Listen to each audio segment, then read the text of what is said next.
Salut et bienvenue sur cette chaîne. Je réponds au nom de Mburano Kubuya, promoteur de la société Mburano Bweru Nyamieshu ou MBN SRL. MBN SRL est une entreprise qui a été créée par les personnes qui croient dans l'entrepreneuriat, que c'est l'unique solution ou l'unique pilier sur lequel la jeunesse congolaise et africaine peuvent s'appuyer pour émerger et pour sortir de la misère. Donc MBN travaille dans l'agriculture biologique et dans l'apiculture, toujours biologique, dans la charcuterie, et nous produisons des denrées alimentaires ici de mode biologique sans subir le traitement quelconque chimique. Donc aujourd'hui j'ai deux petits sujets sur lesquels je voulais vous parler. Premièrement, je voulais vous parler pourquoi MBN vraiment n'utilise pas le produit chimique, les pesticides, les insecticides, les herbicides artificiels, les engrais chimiques.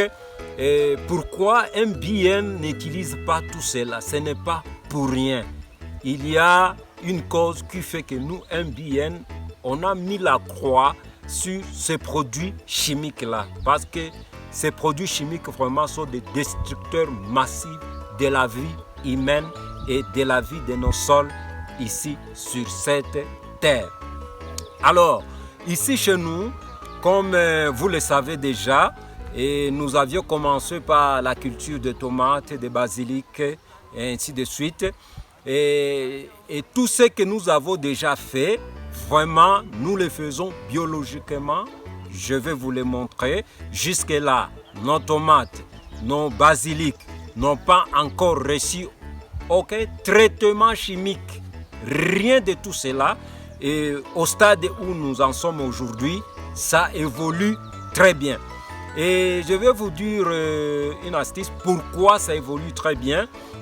Vous savez que la malnutrition est la base de la maladie dans le corps humain. Donc quand tu as la malnutrition, tes cellules ne sont pas aussi fortes et tu as des problèmes de résistance aux maladies qui entrent dans le corps. Mais lorsque tu es bien nourri, tu es en bonne santé, tu as une bonne nutrition, vraiment ton corps elle-même, sans prendre le médicament, ça combat automatiquement toutes les maladies qui peuvent venir attaquer ton corps. Mais lorsque tu ne manges pas bien, tu as la malnutrition, ton corps est vraiment fragile et ça peut attraper n'importe quelle maladie qui est en train de passer. Alors, si nos tomates jusque-là sont en train d'évoluer très bien, et vous comprendrez que lorsque vous visionnez les vidéos précédentes, donc vous voyez comment nous avions amendé notre sol, comment nous avions mis des composts, comment nous avions mis le déchet des poulaillers. Et vous comprenez que notre sol est tellement enrichi que les tomates sont en train de manger très bien, ils n'ont pas de problème de la nutrition. Et c'est pour cela que même, comme je vous l'ai dit, nous sommes vraiment ici chez nous à Goma. Nous sommes dans une saison vraiment pluvieuse. Et mois de février, mi-mars, vous le savez bien. Mais il pleut chaque jour. Et jusque-là, nos tomates ne sont pas couvertes. Mais jusque-là, aucun signe de mildiou, aucun signe des insectes ou quoi que ce soit. Pourquoi? Parce que la tomate est en bonne santé. Et lorsque la tomate est en bonne santé, vraiment c'est difficile que ça puisse avoir des attaques nuisibles. Et donc vous savez, les mildious, les insectes là, lorsqu'ils sont en train de passer, la plante elle-même, elle envoie des signaux. Elle envoie, je peux dire, c'est comme le radar qui envoie des ondes. Ça envoie des ondes. Et c'est comme ça que ça fonctionne avec les plantes. Donc, vous savez comment l'abeille ou les oiseaux qui sont à 10 km, à 1 km, à 2 km d'ici sauront que non, ça fleurit quelque part. C'est parce que cette plante-là, ce n'est pas que les oiseaux ont de la magie pour découvrir ça ou les abeilles. C'est parce que la plante elle-même, elle met des ondes. Et lorsqu'elle met des ondes, les insectes, les oiseaux, ainsi de suite, captent ces ondes et interprètent ces ondes. Ils savent que non, la plante de tel endroit est dans telle position, est dans telle condition, et on peut y aller pour se ravitailler et ainsi de suite. Et alors quand la plante n'est pas bien nourrie et en mauvaise santé, elle envoie ces ondes-là, donc elle émet ces ondes-là, et le mildiou attrape, donc capte ces ondes-là, et sait que non, tel endroit, il y a une plante qui souffre, donc c'est une belle maison où je peux me réfugier. Et les insectes, ils captent ces ondes-là et ils se disent non, il y a une plante qui est souffrante là-bas, donc on peut y aller et faire tout ce qu'on veut. Mais lorsque la plante est en bonne santé, vraiment, elle n'a pas besoin de tous ces traitements-là chimiques. Elle-même, vraiment, les ondes qu'elle met, donc les capteurs de ces ondes-là, ils savent très bien, non, là c'est difficile, c'est une maison bien armée, donc on ne peut pas s'aventurer pour y aller, sinon on va gaspiller notre énergie pour rien. Voilà comment ça fonctionne avec les plantes. Donc lorsque tu as bien nourri tes plantes, et vraiment, tu diminues d'abord le problème là des traitements. Donc, lorsque tes plantes ne sont pas bien nourries, là, tu vas souffrir dans les traitements et puis vous allez partir dans les traitements chimiques. Mais nous, on ne va pas utiliser les traitements chimiques.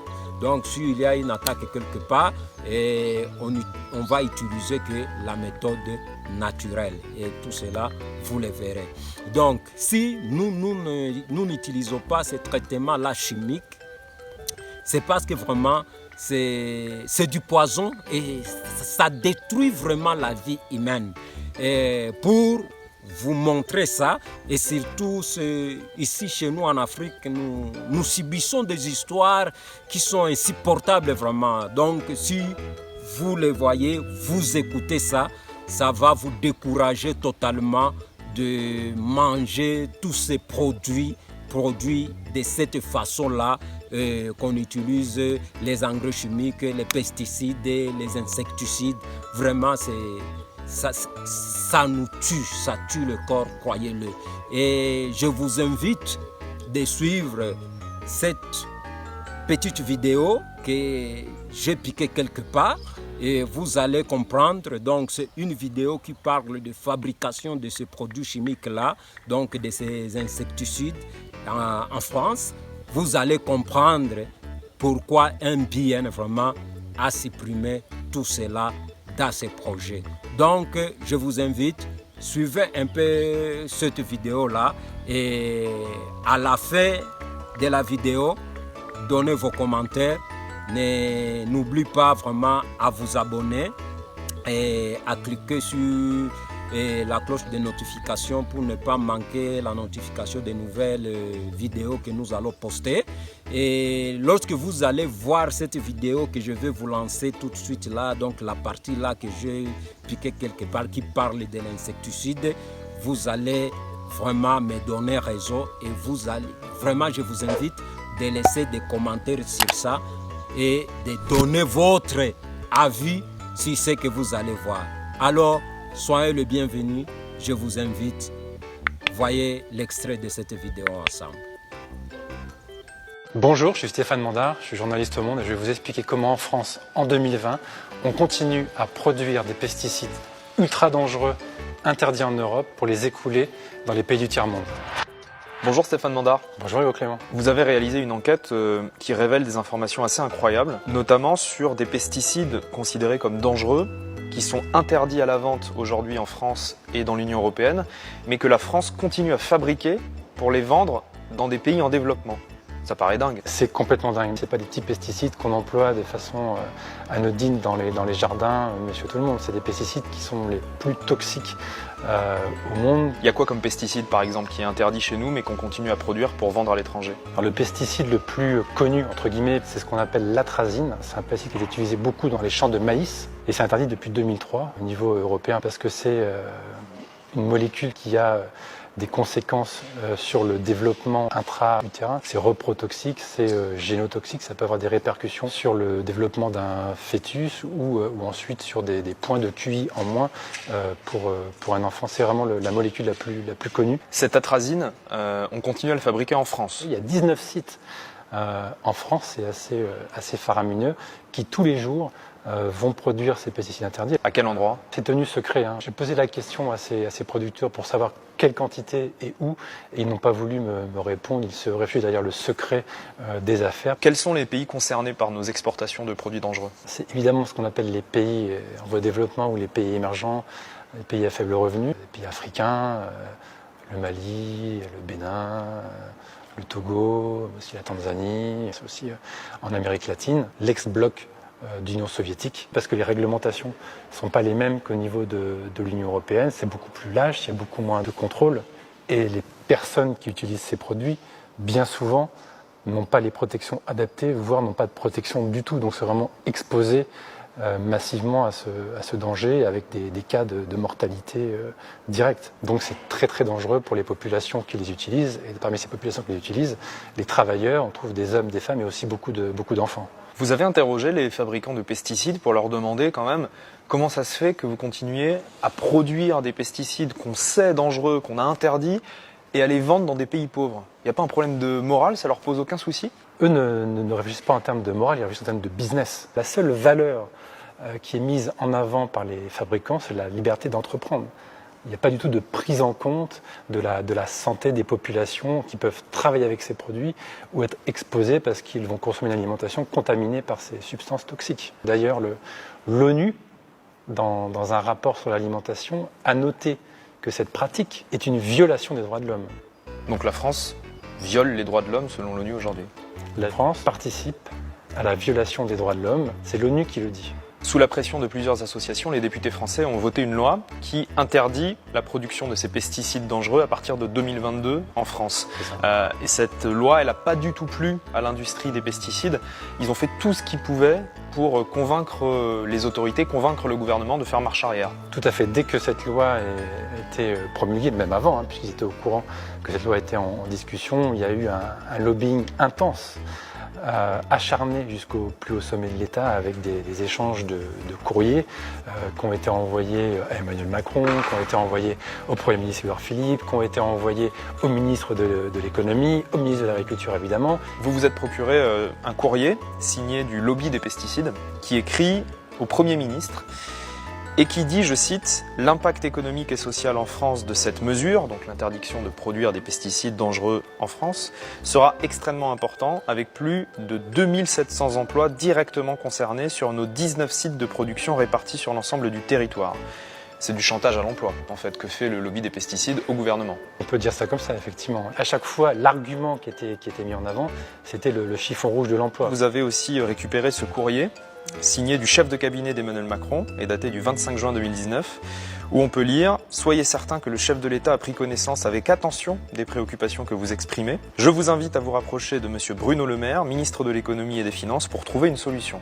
Et du côté du ministère de l'Économie, Bruno Le Maire répond au lobby des pesticides « Soyez assurés que mon ministère reste attentif aux évolutions de l'activité de fabrication de produits phytopharmaceutiques en France et aux difficultés qu'elle pourrait rencontrer. » On se rend compte que la démarche du lobby des pesticides trouve une oreille très attentive au plus haut sommet de l'État, à la fois auprès d'Emmanuel Macron à l'Élysée, mais aussi auprès du ministre de l'Économie, qui endosse finalement carrément l'argumentaire des fabricants en parlant d'atteinte excessive à la liberté d'entreprendre, qui est l'argument qui a été mis en avant par les fabricants pour contester devant le Conseil constitutionnel la validité de la loi. On en est où aujourd'hui de ces pressions, contre-pressions? Qu'est-ce qui se passe? Le Conseil constitutionnel, les sages, se sont réunis mi-février. Ils ont conclu que pour protéger l'environnement ou la santé humaine, on pouvait tolérer certaines atteintes à la sacro-sainte liberté d'entreprendre mise en avant par les lobbies. Et donc aujourd'hui, on est dans la situation où c'est toujours prévu pour 2022, l'interdiction. Aujourd'hui, ils peuvent continuer à produire ces pesticides jusqu'en 2022. Et en 2022, normalement, ils ne pourront plus le faire. Ça devrait être interdit. Mais le lobby, qui a toujours dans sa poche quelques jokers, n'entend pas abandonner la partie aussi facilement. Donc ils sont en train d'étudier d'autres recours possibles devant d'autres juridictions pour faire invalider cette interdiction. Le lobby des pesticides a perdu une manche, mais ils n'ont pas dit leur dernier mot. Le feuilleton n'est pas encore terminé, je pense qu'on va pouvoir se revoir dans les prochains mois pour écrire la suite de ce bras de fer.